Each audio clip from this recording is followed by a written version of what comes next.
तो basically class 10th की इस वीडियो में जो कि करंट इलेक्ट्रिसिटी के बारे में है, इसमें हम करंट इलेक्ट्रिसिटी के बेसिस पढ़ेंगे। तो बेसिकली हमारे पास जो इलेक्ट्रिसिटी है वो एक्चुअली में ग्रीक वर्ड इलेक्ट्रिका से डराइव हुआ वर्ड है। ओरिजिनली एक ग्रीक फिलोसोफर था हमारे पास जिसका नाम था थेल्स, जिसने पहली बार ऑब्जर्व किया था कि कुछ एक मटेरियल होते हैं वो दूसरे मटेरियल को अपनी तरफ अट्रैक्ट करते हैं। फिर बाद में गिलबर्ट था, उसने मटेरियल्स को दो कैटेगरीज में डिवाइड किया था, विट्रस और रेसिनस में, जिनको आज हम पॉजिटिव और नेगेटिव के नाम से जानते हैं। तो सबसे पहले तो बेसिकली हम ये पढ़ते हैं कि हमारे पास जो चार्ज है वो कैसे जनरेट होता है। तो बेसिकली जैसा कि हम जानते हैं हमारे पास जो मैटर है वो बना होता है एटम्स का, और जो एटम्स हैं उसका अगर मैं स्ट्रक्चर देखूँ तो हमारे पास सेंटर में न्यूक्लियस प्रेजेंट होता है और बाहर जो होते हैं वो इलेक्ट्रॉन्स प्रेजेंट होते हैं, किसके अंदर, शेल्स के अंदर। तो बेसिकली जैसा कि मैं जानता हूँ हमारे पास तीन पार्टिकल्स हैं जिनको हमने डिटेल में पढ़ा हुआ है 9th क्लास में। इलेक्ट्रॉन्स जिन पे चार्ज होता है नेगेटिव, प्रोटॉन्स जिन पे चार्ज होता है पॉजिटिव, और न्यूट्रॉन्स जो होते हैं न्यूट्रल। तो बेसिकली हमारे पास जो इलेक्ट्रॉन होते हैं वो नेगेटिवली चार्ज होते हैं, जो प्रोटॉन होते हैं वो पॉजिटिवली चार्ज होते हैं। तो इसका मतलब कहीं ना कहीं ये दोनों ही रिस्पॉन्सिबल हैं चार्ज फॉर्मेशन के लिए। तो सपोज़ करो हमारे पास कोई बॉडी है, न्यूट्रल बॉडी। ये मैं एक न्यूट्रल बॉडी बना रहा हूँ और ये मेरे पास है पॉजिटिवली चार्ज बॉडी और ये मेरे पास है नेगेटिवली चार्ज बॉडी। न्यूट्रल का मतलब है कि किसी एटम के अंदर इलेक्ट्रॉन और प्रोटॉन का नंबर बराबर है। नेगेटिव का मतलब है कि जो इलेक्ट्रॉन हैं वो ज़्यादा हैं प्रोटॉन से, और पॉजिटिव का मतलब है जो इलेक्ट्रॉन है वो कम है प्रोटॉन से। तो ये कैसे पॉसिबल हुआ? तो एक्चुअली में क्या है कि अगर कोई चीज़ इलेक्ट्रॉन गेन कर लेगी तो वो नेगेटिवली चार्ज हो जाएगी, और अगर कोई चीज़ प्रोटॉन गेन कर लेगी वो पॉजिटिवली चार्ज हो जाएगी। तो अगर कोई चीज़ प्रोटॉन गेन कर ले वो पॉजिटिवली चार्ज हो जाएगी। लेकिन अगर मैं एटॉमिक स्ट्रक्चर को याद करूं तो न्यूक्लियस के अंदर प्रोटॉन और न्यूट्रॉन होते हैं और हमारे पास आउटरमोस्ट शेल में इलेक्ट्रॉन्स होते हैं। तो बेसिकली एटॉमिक स्ट्रक्चर के अकॉर्डिंग हम लोग तो प्रोटॉन गेन ही नहीं कर सकते, ना ही लूज़ कर सकते हैं। तो वो इलेक्ट्रॉन ही है जिसको हम गेन या फिर लूज़ करते हैं। तो अगर किसी बॉडी ने पॉजिटिवली चार्ज होना है उसको इलेक्ट्रॉन लूज़ करने पड़ेंगे। तो बेसिकली चार्ज के लिए जो चीज़ रिस्पॉन्सिबल है वो है इलेक्ट्रॉन। तो जो डेफिनेशन निकलती है चार्ज की वो क्या है? इट इज़ डेफिशिएंसी और एक्सेस ऑफ इलेक्ट्रॉन्स।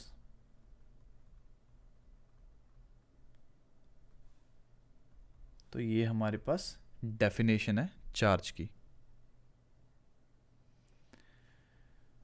तो नेक्स्ट चार्ज ट्रांसफ़र के बारे में पढ़ते हैं। तो इसमें सबसे पहली चीज़ आती है ना, हमारे पास फ्रिक्शनल इलेक्ट्रिसिटी के बारे में दे रखा है। तो एक्चुअली में क्या होता है, जब मैं ग्लास रॉड को रब करता हूँ सिल्क क्लॉथ के साथ, तो जो ग्लास रॉड होती है उस पर पॉजिटिव चार्ज आ जाता है और जो सिल्क क्लॉथ होता है उस पर नेगेटिव चार्ज आ जाता है। तो ऐसा क्यों होता है?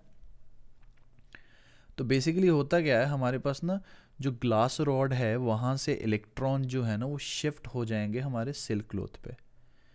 तो इस वजह से इलेक्ट्रॉन के ट्रांसफ़र होने की वजह से ग्लास रॉड पे पॉजिटिव चार्ज आ जाएगा और जो सिल्क क्लॉथ होगा उस पर नेगेटिव चार्ज आ जाएगा। ऐसे ही जब हम एबोनाइट रॉड को फ़र के साथ रब करते हैं, एबोनाइट रॉड पे नेगेटिव चार्ज आ जाता है, फ़र पे पॉजिटिव चार्ज आ जाता है। अब इस बात का ध्यान रखना है, जिस बॉडी पे नेगेटिव चार्ज आ रहा है उसने इलेक्ट्रॉन गेन किए होंगे, और जिस बॉडी पे पॉजिटिव चार्ज आ रहा है उसने इलेक्ट्रॉन लूज़ किए होंगे। तो हम ऐसे रब करके जो है ना चार्ज को ट्रांसफ़र कर सकते हैं और इसको हम लोग फ्रिक्शनल इलेक्ट्रिसिटी बोलते हैं। अब इसके अलावा जो नेक्स्ट चीज़ है पढ़ने वाली वो क्या है कि हमारे पास फंडामेंटल लॉज हैं इलेक्ट्रोस्टैटिक्स के। वो क्या कहते हैं, हमारे पास सिर्फ और सिर्फ दो ही टाइप के चार्जेस होते हैं, पॉजिटिव और नेगेटिव। और जो लाइक चार्जेस होते हैं वो एक दूसरे को रिपेल करते हैं, और जो अनलाइक चार्जेस होते हैं वो एक दूसरे को अट्रैक्ट करते हैं। अब जैसे हमारे पास न्यूटन ने लॉ ऑफ ग्रेविटेशन दिया था, वैसे ही हमारे पास अपना कूलम्स लॉ ऑफ इलेक्ट्रोस्टैटिक्स है या फिर इलेक्ट्रिक फोर्स है। वो क्या कहता है कि अगर हमारे पास कोई दो चार्ज हैं, सपोज करो ये Q1 चार्ज है, ये Q2 चार्ज है, और इनके बीच का अगर डिस्टेंस मैं R ले रहा हूँ, तो जो फोर्स लगेगी इनके बीच में, जो कि इलेक्ट्रोस्टैटिक फोर्स है, वो डायरेक्टली प्रोपोर्शनल होगी उन दोनों चार्जेस के प्रोडक्ट के, और इन्वर्सली प्रोपोर्शनल होगी, जो ये इलेक्ट्रोस्टैटिक फोर्स है वो इन्वर्सली प्रोपोर्शनल होगी जो भी उनके बीच का डिस्टेंस है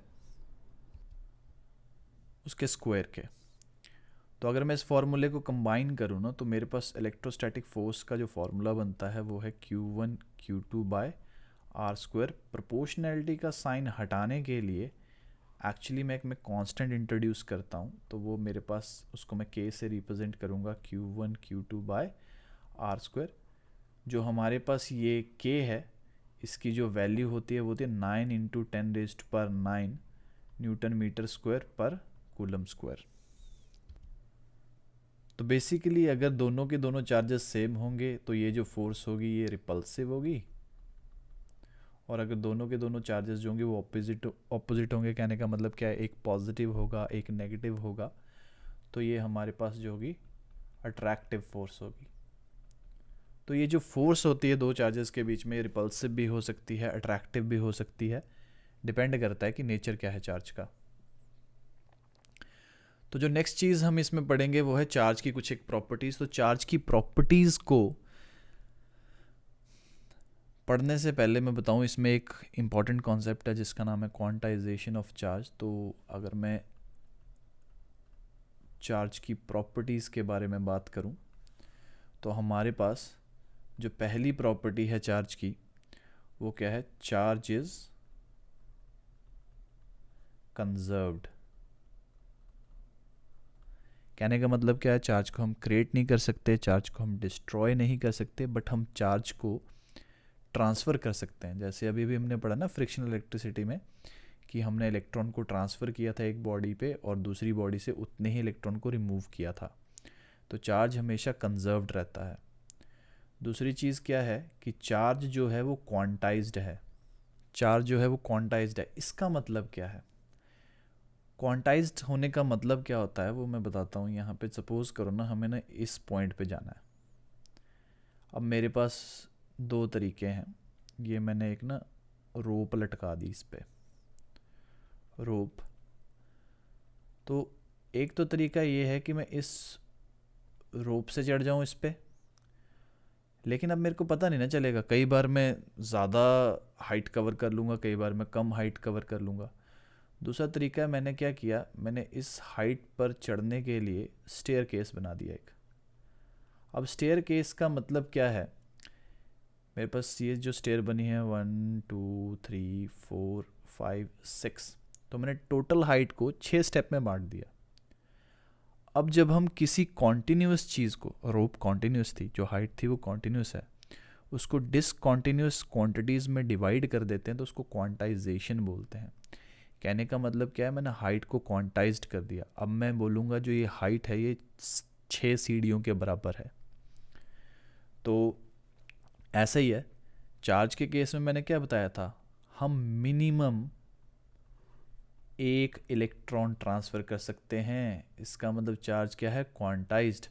यानी कि किसी भी बॉडी का जो टोटल चार्ज होगा, किसी भी बॉडी का जो टोटल चार्ज होगा वो होल नंबर मल्टीपल होगा, होल नंबर मल्टीपल होगा किसका, इलेक्ट्रॉन्स का। तो अब एक इलेक्ट्रॉन पे चार्ज कितना होता है, इसका मतलब ये हमने 9th क्लास में पढ़ा था कि जो एक इलेक्ट्रॉन होता है उस पर चार्ज होता है 1.6 इंटू 10⁻⁻⁹ कूलम। तो एक्चुअली में जो कूलम होता है हमारे पास वो चार्ज की SI यूनिट है। तो इसका मतलब जो भी टोटल चार्ज होगा किसी भी बॉडी पे वो हमेशा किसके बराबर होगा, whole number multiple of charge of one electron.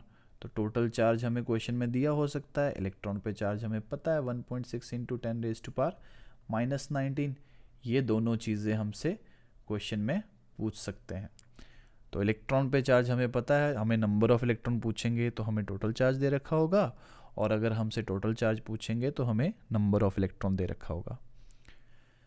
तो ये दो प्रॉपर्टीज़ हैं, चार्ज कंजर्व्ड होता है, चार्ज क्वांटाइज्ड होता है। जो थर्ड प्रॉपर्टी है हमारे पास, इसको मैं ब्लैक पेन से लिख रहा हूँ। तो जो बेसिकली थर्ड प्रॉपर्टी है मेरे पास, वो क्या है कि जो चार्ज होता है वो एडिटिव होता है। एडिटिव होने का मतलब क्या हुआ कि अगर मेरे पास 2 कूलम का चार्ज होगा और 3 कूलम का चार्ज होगा, उनको जोड़ने के बाद 5 कूलम का चार्ज आएगा। तो ये 3 प्रॉपर्टीज़ हैं जो इस क्लास के अकॉर्डिंग सफिशिएंट है, इतना हम लोगों को पता होना चाहिए। अच्छा, अब चार्ज और मास के बीच में डिफरेंस है। तो मास के बारे में पिछले साल हमने ग्रेविटी में पढ़ा था। मास हमेशा पॉजिटिव होता है, चार्ज नेगेटिव भी हो सकता है। जो ग्रेविटेशन फोर्स होती है वो एक्ट करती है मास के केस में, और चार्ज के केस में जो इलेक्ट्रिक फोर्स होती है अट्रैक्शन और रिपल्शन की, वो एक्ट करती है। जो ग्रेविटेशन फोर्स है वो सिर्फ और सिर्फ अट्रैक्टिव है, लेकिन जो हमारे पास इलेक्ट्रिक फोर्स है वो अट्रैक्टिव और रिपल्सिव दोनों हो सकती है। अगर मैं मास की बात करूं, उसकी यूनिट किलोग्राम है, और जबकि चार्ज की यूनिट जो है वो कूलम है। तो ये कुछ एक बेसिक क्राइटेरिया थे जिसके बारे में हमें पता होना चाहिए इलेक्ट्रिसिटी चैप्टर को पढ़ने से पहले। तो जो नेक्स्ट आने वाली वीडियो होगी उसमें हम ये पढ़ेंगे कि जब चार्ज फ्लो करता है तो क्या प्रॉपर्टीज़ इमर्ज होती हैं, करंट क्या होता है, पोटेंशियल क्या होता है। इन सब चीज़ों को अगली वीडियो में डिटेल में पढ़ेंगे।